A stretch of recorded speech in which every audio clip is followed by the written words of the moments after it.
திவ்ய தரிசனம் நேயர்களுக்கு என்னுடைய அன்பார்ந்த நமஸ்காரம். நான் உங்க விஜயானந்த். இன்று நாம் பார்க்கவிருப்பது ஆடி பூரத்தினுடைய சிறப்புகள் குறித்தும், ஆடி பூரத்தன்று அம்பிகையை வழிபட்டால் எந்தவித பலன்கள் நமக்கு கிடைக்கும் என்பது குறித்தும் பார்க்கவிருக்கிறோம். வாருங்கள்.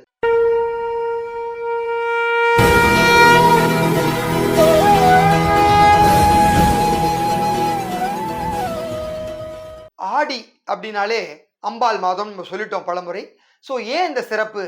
ஆடிங்கிற மாதத்துக்கு ஏன் இவ்வளவு ஒரு அம்பிகைக்கு உகந்த மாதமாக சொல்லப்பட்டிருக்கு அப்படின்னு சொல்கிறதுக்கு ஒரு கதையே இருக்குது. ஏன் ஆடிங்கிற பேர் வந்ததுக்கே ஒரு கதை இருக்குது. அதை முதல்ல பார்க்கலாம் வாங்க. அதாவது ஆடி என்பவள் ஒரு தேவலோகத்து மங்கை. அந்த அம்பிகைக்கு எப்படியாவது சிவபெருமானை அருகில் போய் தரிசனம் பண்ணிடணும், பார்த்துடணும் அப்படின்னு ஒரு ஆசை. உடனே என்ன பண்ணியிருக்காங்க, பாம்பா மாறி கைலாயத்துக்குள்ளே நுழைஞ்சிட்டாங்க. கைலாயத்தில் நுழைஞ்சா சிவபெருமான்கிட்ட போக முடியாது பாம்பா, ஏன்னா அவர் கழுத்திலே பாம்பை சூடி கொண்டிருக்கவர். என்ன பண்ணாங்க, உடனே தேவி மாதிரி உருவத்தில் மாறி நேராக சிவன் கிட்ட போயிருக்காங்க. சிவன் பக்கத்தில் வர ஆரம்பித்த உடனே சிவபெருமானுக்கு ஒரு பொறி தட்டிடுச்சு. தொண்டையில் ஒரு கசப்பாக ஒரு விஷயம் நடந்திருக்கு. உடனே கண் விழிச்சு பார்க்குறார். தேவி ரூபத்தில் ஒரு அம்மா இருக்காங்க.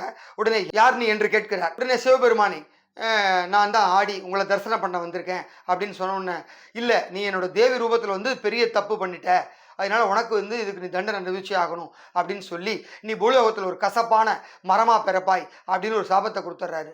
உடனே சிவபெருமான் காலில் விழுந்து அந்த ஆடிங்கிற பெண்மணி கதறாங்க.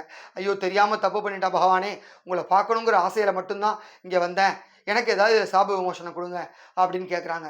உடனே சிவபெருமானும் மனமிறங்கி, நீ பூலோகத்தில் கசப்பான மரமாய் பிறந்தாலும் வேப்ப மரம் என்ற பெயருடன் அழைக்கப்படுவாய். உனது பெயரினாலேயே அந்த மாதம் ஆடி மாதம் என்றும் அழைக்கப்படும். அம்பிகைக்கு உகந்த மாதமாக அது திகழும். அதே போல் உன்னுடைய இலைகளானது அம்பிகையினுடைய அர்ச்சனை புஷ்பமாகவே மாறும்.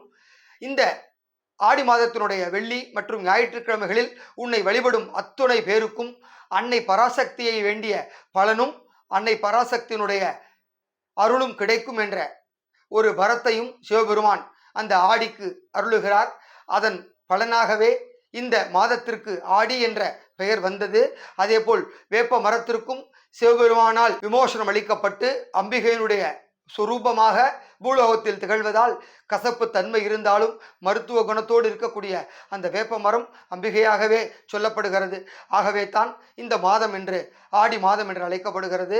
அதன் பிறகு ஆடி பூரம் அப்படின்னா என்ன? பூர நட்சத்திரம், அதாவது நட்சத்திரங்களே 27 நட்சத்திரங்களில் சிறப்பான நட்சத்திரங்களில் ஒரு 10 நட்சத்திரம் இருக்குது. அதில் பூர நட்சத்திரங்கிறது ரொம்ப விசேஷமான நட்சத்திரம். அதாவது சுக்கிரனோட அதிபதியாக இருக்க சொல்லக்கூடியது அந்த பூர நட்சத்திரம். அந்த விசேஷமான பூர நட்சத்திரத்தை தான் அன்னை பராசக்தி அவதரித்ததா சொல்கிறாங்க. அதனால தான் ஆடி மாதம் பூர நட்சத்திரம் அம்பிகைக்கு விசந்ததா சொல்லப்பட்டிருக்கு.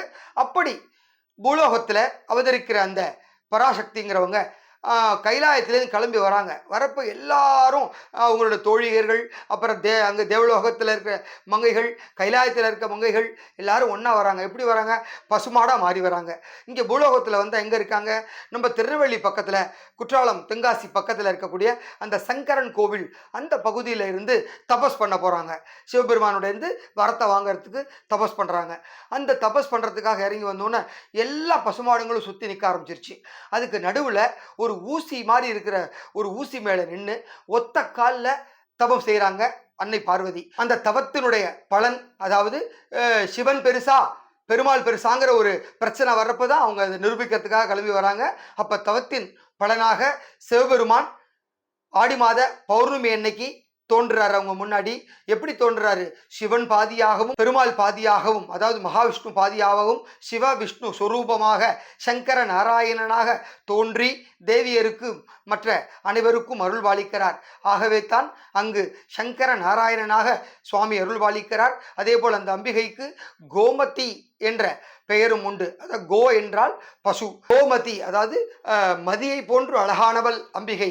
அதனால்தான் கோமதி என்ற நாமத்துடன் அந்த சங்கர நாராயணனுக்கு சொரூபமாக சங்கரன் கோவிலில் நமக்கு அருள்பாலிக்கிறார். அப்படியாக தேவி அவதரித்து தபஸ் பண்ணிய அந்த இடமே ஆடி மாத தபஸ் வைபவமாக ஆடி மாத பௌர்ணமி என்று கொண்டாடப்படுகிறது. அதன் பிறகு ஆடி பூரம் என்பது அனைத்து சிவாலயங்களிலும் இருக்கக்கூடிய அம்பிகைகளுக்கு சிறப்பாக கொண்டாடப்படும் ஒரு திருநாளாகும். ஆடி பூரத்தன்று அம்பிகைக்கு காலையில் சிறப்பு அபிஷேகங்கள் செய்யப்பட்டு சிறப்பு ஆராதனைகளுடன் அன்று மாலை ஊஞ்சலில் அம்பாள் எழுந்தருளுவாள். அதோடு மூலவருக்கு வளையல் காப்பும் உற்சவருக்கு வளையல் மாலையும் அணிவித்து பெண்கள் ஒருவருக்கொருவர் மஞ்சள் குங்குமங்களை கொடுத்து தாலி சரடுகளை கொடுத்து அற்புதமாக கொண்டாடும் ஒரு திருநாளே இந்த ஆடிப்பூர வைபவமாகும். இந்த ஆடிப்பூர வைபவம் சிவாலயங்களில் மட்டும்தானா என்று கேட்டால் வைணவாலயங்களிலும் சிறப்பாக கொண்டாடப்படும். அது எப்படி என்றால், பூமாதேவி துளசி மாடத்தில் கோதையாக அவதரித்த தினமும் இதே ஆடி மாத பூர நட்சத்திரத்தில் அன்றுதான். எனவே தான் வைணவ ஆலயங்களிலும் ஆண்டாள் நாச்சியாருக்கு விசேஷமாக 10 நாட்கள் பிரம்மோற்சவம் கொண்டாடப்படும். சிவகாசி அருகே இருக்கக்கூடிய விருதுநகர் பகுதியில் இருக்கக்கூடிய ஸ்ரீவல்லிபுத்தூரில் ஆண்டாள் அவதரித்த அந்த ஊரில் சிறப்பு வைபவமாக 10 நாட்கள் கொடியேற்றத்துடன் அந்த உற்சவம் நடைபெறும். ஆடிப்பூரத்தன்று அம்பிகைக்கு விசேஷ திருமஞ்சனத்துடன் சிறப்பு அலங்காரம் நடைபெறும். எனவே வாய்ப்பு இருப்பவர்கள் பெருமாள் ஆலயங்களுக்கு சென்று ஆண்டாளுடைய அருளை பரிபூரணமாக கிடைக்க பெறலாம். அதேபோல் சிவாலயங்களுக்கு சென்று நமது அம்பிகையினுடைய அருளையும் பரிபூர்ணமாக கிடைக்க பெறலாம். இந்த ஆடிப்பூர விழாவில் வெறுங்கையோடு ஆலயங்களுக்கு செல்லாமல் கையில் வளையல்களை வாங்கி கொடுத்து நாம் அம்பிகையை மனதார வேண்டிக் கொள்ள வேண்டும். அதேபோல் வீட்டில் சுபகாரியங்கள் நடக்க வேண்டுமென்றால் அம்பிகையை அன்றைய தினம் வேண்டிக் கொண்டு குழந்தை வர வேண்டுபவர்கள் வளையல்கள் வாங்கி கொடுக்க வேண்டும். திருமணம் ஆக வேண்டியவர்களும் வளையல்களுடன் மஞ்சள் குங்குமம் ஆகியவற்றையும் வாங்கி கொடுத்து அம்பாளை வேண்டிக் கொண்டு வந்தால் அடுத்த ஆண்டுக்குள் குழந்தை பேறு கிடைக்கும். திருமணம் ஆகாதவர்களுக்கு நல்ல வரன் அமையும். எனவே இந்த ஆடிப்பூரம் மிகவும் சிறப்பு வாய்ந்த ஒன்று. இந்த ஆடிப்பூரமானது 6ஆம் தேதி மாலை நட்சத்திரமானது தொடங்கி விடுகிறது. பூர நட்சத்திரம் மறுநாள் 7ஆம் தேதி மாலை வரை இந்த பூர நட்சத்திரமானது இருக்கிறது. அன்றைய தினம் காலையில், அதாவது 7ஆம் தேதி காலையில் புதன்கிழமை அன்று நீங்கள் பூஜை செய்ய வேண்டிய நேரத்தை இதோ 2 நேரங்கள் கொடுத்துள்ளேன். அந்த 2 நேரங்களில் உங்களுக்கு எது சௌகரியப்படுகிறதோ அந்த நேரத்தில் வீட்டில் பூஜைகளை செய்யலாம்.